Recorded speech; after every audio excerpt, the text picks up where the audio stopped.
कोई ज़रूरी नहीं है। दंगाई कोई भी किसी भी दल के या किसी भी मज़हब के हो सकते हैं, वो हिंदू भी हो सकते हैं, मुसलमान भी हो सकते हैं। लेकिन क्योंकि ये बात मैंने इसलिए कही कि आरएसएस का ये एजेंडा है कि देश के माहौल को बिगाड़ा जाए, देश के माहौल में तनाव पैदा किया जाए, समाज को बांटा जाए और उसी के आधार पर चुनाव, हिंदू मुसलमान के आधार के नाम पर चुनाव हो, मंदिर मस्जिद के नाम पर चुनाव हो। विकास का सवाल कोई ना करे, प्रश्न न करे। गरीबी बढ़ रही है तो उसकी बात ना करे, महंगाई बढ़ रही है उसकी बात ना करे।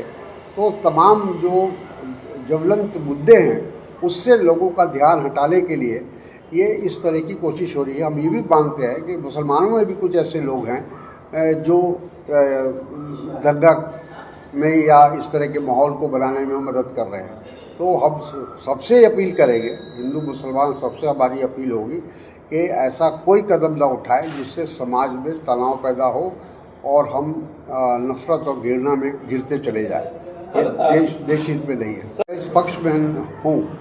मेरी व्यक्तिगत राय ये है कि हम लोगों को न्यायालय का, जिसको भी एतराज़ है वक्फ बिल के ऊपर संशोधन पर, तो उनको अदालत जाना चाहिए, न्यायालय जाना चाहिए। क्योंकि अभी भी एक रास्ता खुला हुआ है। ठीक है, हम बल के आधार पर, संख्या के आधार पर भारतीय जनता पार्टी ने वो बिल पास करा लिया, लेकिन जनता उसको स्वीकार नहीं कर रही है और उसमें बहुत सारी कमियां हैं।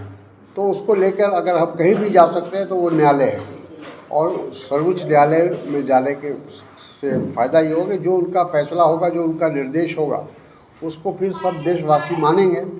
तो सड़क पर ये लड़ाई नहीं लड़ी जा सकती है। जहाँ भी ये हो रहा है मैं उसके पक्ष में नहीं हूँ। सर, लोगों के अंदर तनाव पैदा करो, धार्मिक उन्माद पैदा करो, एक विशेष धर्म के खिलाफ लोगों को भड़काने का काम जो भारतीय जनता पार्टी 2014 से लगातार कर रही है, उसका इतिहास ही यही है।